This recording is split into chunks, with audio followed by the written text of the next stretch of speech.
Hey guys, coming up is the third episode of the MK podcast. And today I decided to do a quick episode where it was pretty much just me talking about the new Nintendo Direct, which I'll get into in a second. This video was taken from a stream that I did on Twitch, and I've edited it down to just me talking about the Direct.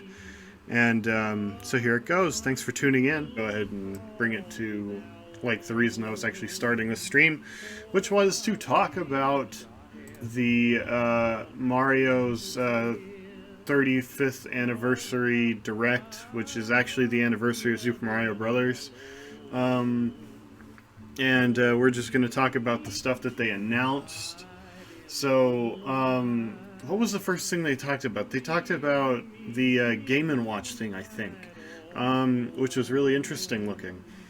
Now, it's like one of those old school Game & Watches, the stuff that Nintendo started out on when they went into video games for the first time. Except it's got a full color LCD and no burn-in, so it's like its own little video game console, which is really interesting. Um, and it looks like a while back I got a what was it?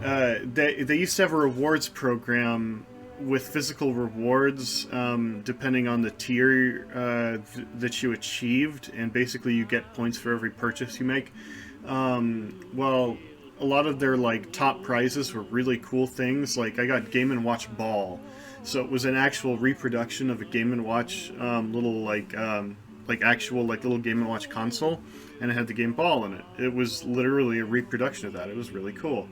So I have that, and this thing looks a lot like that, which is pretty neat. And it's got full color, and it's got a couple of things in it. So it's got the watch in it, it's got Super Mario Brothers, and I think it's also got the Lost Levels, or Super Mario Brothers 2, as it's known in Japan. And I don't know, it looks pretty cool. And I want it, but the thing that I'm not a super big fan of is just the fact that it's a limited run thing, which I mean, I guess I kind of get, but I'm gonna get into that stuff, like the reason why I think it's weird that limited run is happening here, a little later. But it's limited run because it's like a special limited edition item. It's whatever. It's a total novelty, just to celebrate. So it's fine. Whatever. I may get that. They haven't announced pre-order details on that yet. The other thing, I think they talked about was Mario Kart, which looked really interesting because everyone was expecting like Mario Kart 9 or whatever they think they're going to call it. And instead of doing that, it is on Switch. But what is really interesting about that is the fact that it's augmented reality Mario Kart, which is super weird.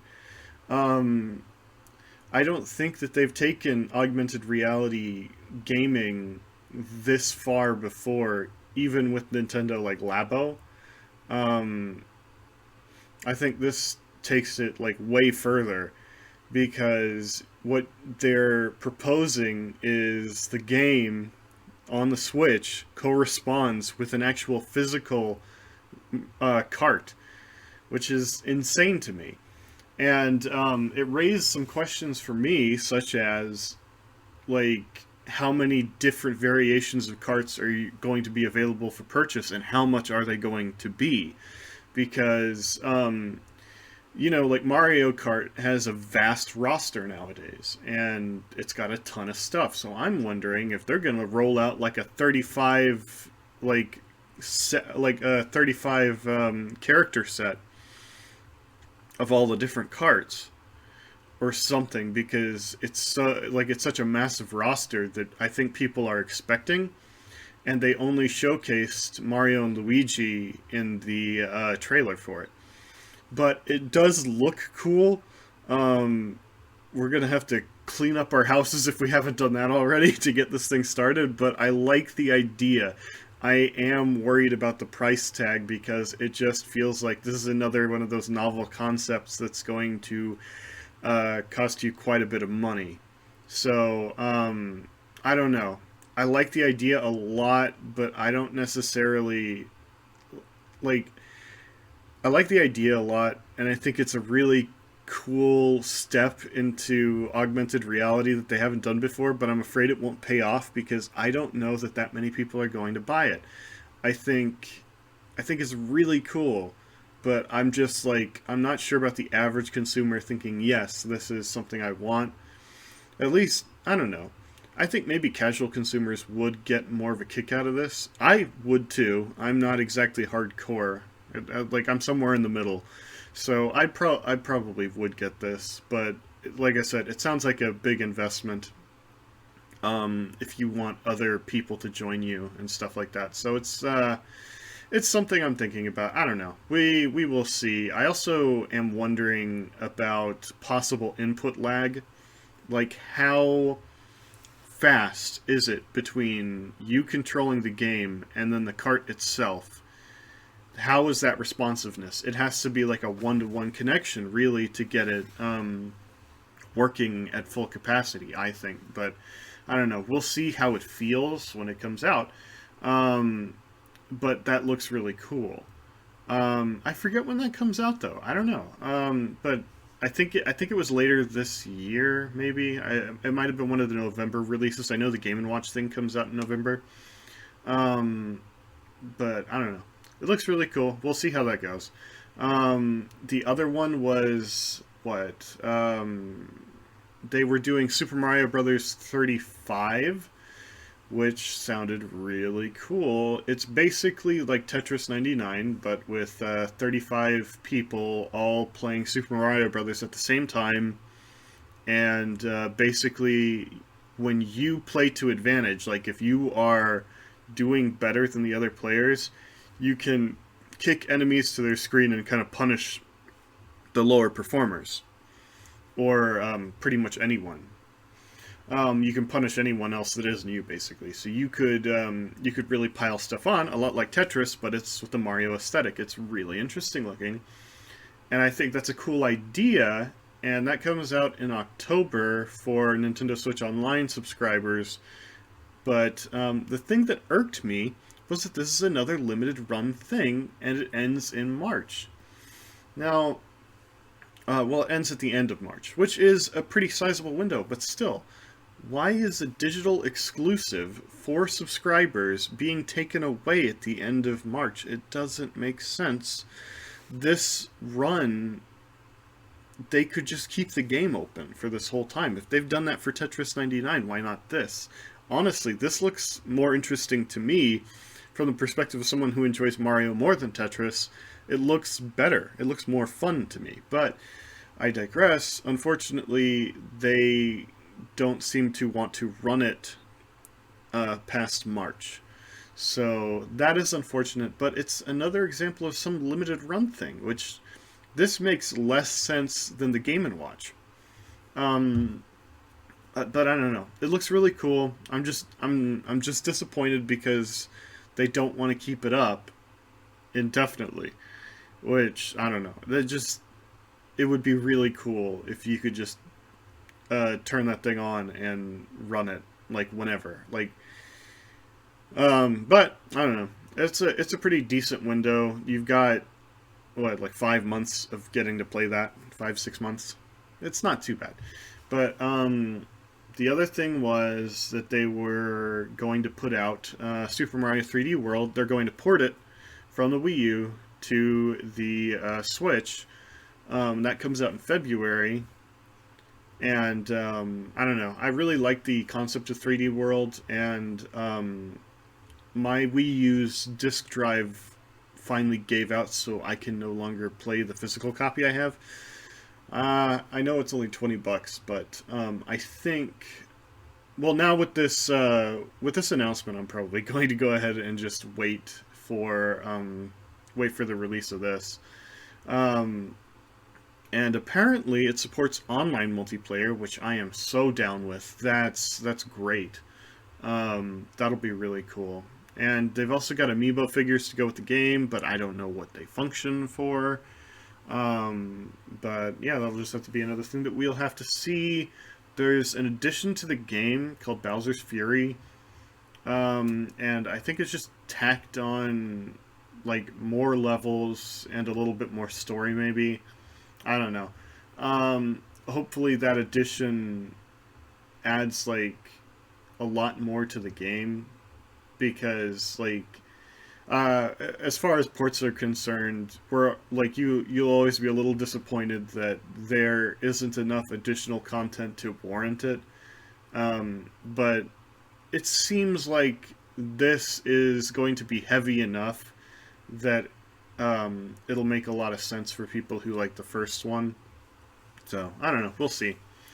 What was the other thing? I think they only announced one more thing, and that was Super Mario 3D All Stars. Which, oddly enough, I think this is where a lot of the rumors were going. A lot of people believed. Well, there was like this rumor leak, and supposedly it was fairly trustworthy. Like it came from someone who seemed to be pretty accurate about what they were leaking. So this is a collection of 3D Mario games, and it's got Super Mario 64, Super Mario Sunshine, and Mario Galaxy, which is pretty cool.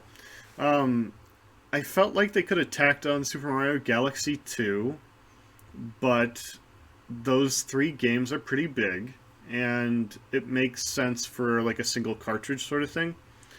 So I'm not necessarily complaining. That's a lot of gaming in one collection. So I don't know. I think it's fine, but I would have figured that they would have at least put Galaxy 2 on there. Um, but that looks pretty cool. I think they've like upscaled it for modern what is it, modern gaming. They've upscaled the game, higher resolution, stuff like that.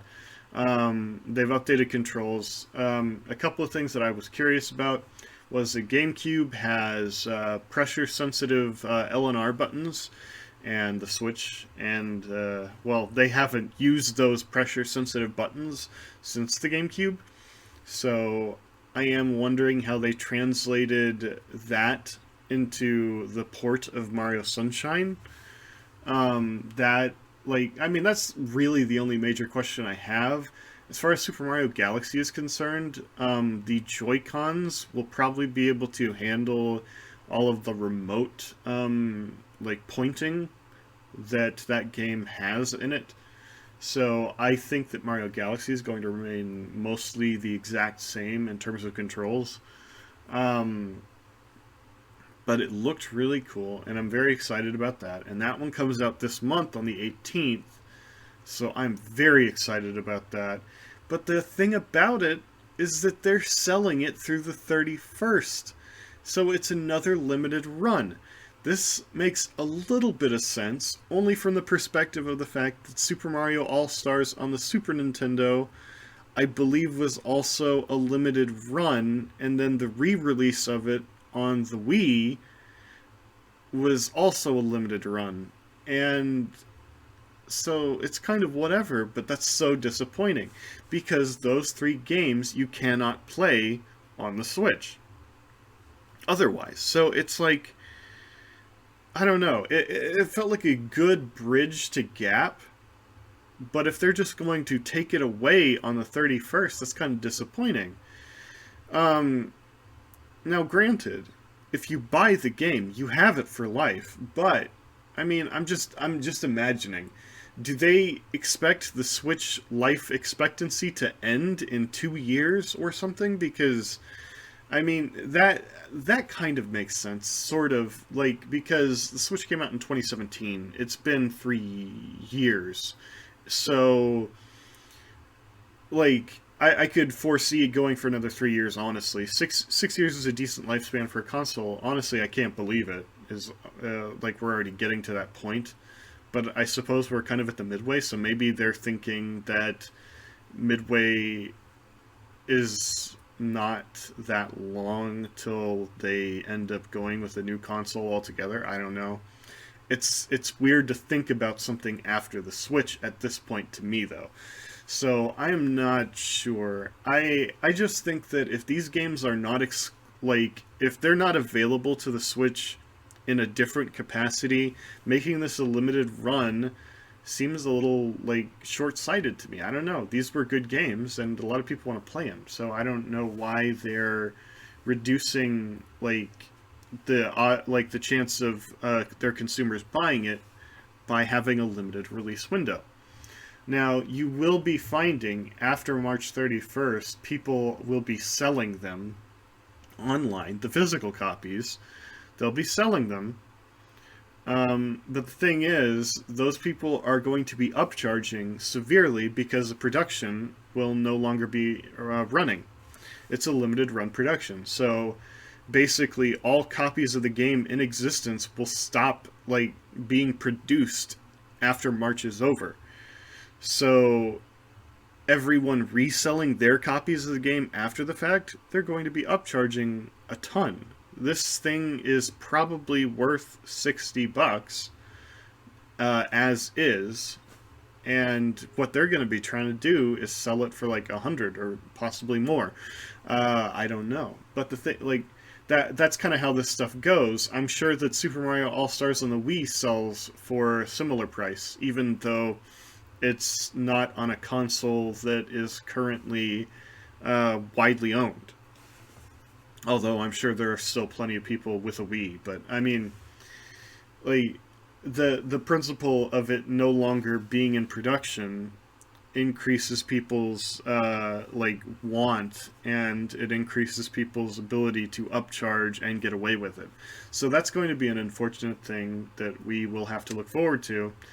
But anyway, so that's pretty much the direct, and I threw in some of my impressions there. That's pretty much what I think about it. It was really interesting. It was really cool. I liked a lot of what I saw, but the limited release windows, I just I don't particularly care for that. I I don't like the idea that you are very specifically telling us that if we don't buy these things in this time frame, we can't own them later. Um, I don't know. Other than that, I really like what I saw, and I think it's a good opportunity. The stuff that is going to be staying on the shelves indefinitely is going to be the Super Mario 3D World remake slash port, and Mario Kart, the AR Mario Kart Live, or whatever it's called. That'll be an indefinite thing as well. But I mean, other than that, I think everything's a limited run, which is so it's just really weird to me. I don't know if I feel like I'm not the only one that thinks that way, but who knows? It's just I don't know. Like I said, limited run stuff doesn't make a lot of sense to do because they know that they've got enough people to warrant keeping these things running throughout the Switch's lifetime. So why restrict this stuff? Is it to induce mass panic buying? Like, is it just to make more people buy it initially? Is there a sales number that the consumers could achieve that would encourage Nintendo to increase production and run it indefinitely? Because if there is, then that would be really good because that would that would increase their incentive.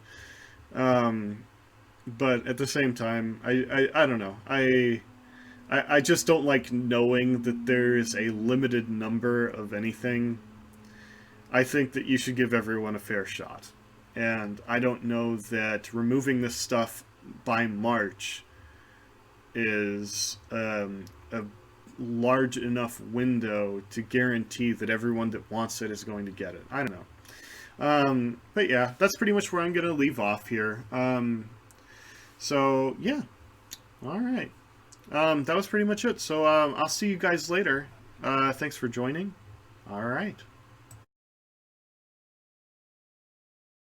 All right, so that was the MK Podcast, Episode 3.